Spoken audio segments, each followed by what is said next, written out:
بسم اللہ الرحمن الرحیم۔ محترم سامعین کرام، آج کی ویڈیو میں ہم ایک بہت اہم مسئلے کی وضاحت کریں گے۔ احسن الفتاوی جلد نمبر 6 صفحہ 422 پر یہ مسئلہ درج ہے۔ وہاں پر مفتی صاحب سے ایک شخص نے پوچھا کہ ایک زمین محض ایک دینی درسگاہ کے لیے وقف کی گئی ہے، اس زمین پر حکومت قبضہ کر کے ہائی اسکول بنا رہی ہے اور شہر کے لوگ بھی کوشش کر رہے ہیں کہ اسکول بن جائے۔ سوالات یہ ہے کہ مذکورہ زمین پر حکومت قبضہ کر کے ہائی اسکول بنا سکتی ہے یا نہیں۔ نمبر 2، جو لوگ کوشش کر رہے ہیں کہ اسکول بن جائے ان کے متعلق کیا ہے۔ اور نمبر 3، سوال یہ ہے کہ اگر متولی اجازت دے دے تو اسکول بنانا جائز ہوگا یا نہیں۔ تو احسن الفتاوی میں اس کا جواب یہ لکھا ہے کہ علوم دینیہ کے لیے جو زمین وقف ہے اس کو کسی دوسرے مصرف میں لانا حرام ہے۔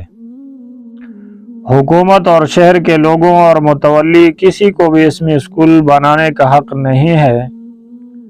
جو لوگ اسی کوشش کر رہے ہیں وہ سخت گناہگار ہے۔ اگر متولی نے اجازت دے دی تو وہ بددیانت اور خائن ہونے کی وجہ سے واجب العزل ہوگا۔ اور پھر لکھتے ہیں کہ حکومت پر فرض ہے کہ اوقاف اسلامیہ کی حفاظت کرے، چہ جائے کہ وہاں ایسا غاصبانہ اقدام کر کے دین کو نقصان پہنچائے۔ تو یہ تھی آج کی ویڈیو، یعنی جو جگہ مسجد یا مدرسے کے لیے وقف کی گئی ہو وہاں پر اسکول بنانا حرام ہے، اور حکومت کا یہ فرض بنتا ہے کہ حکومت مدارس اور مساجد کی حفاظت کر کے ان کی خود نگرانی کرے،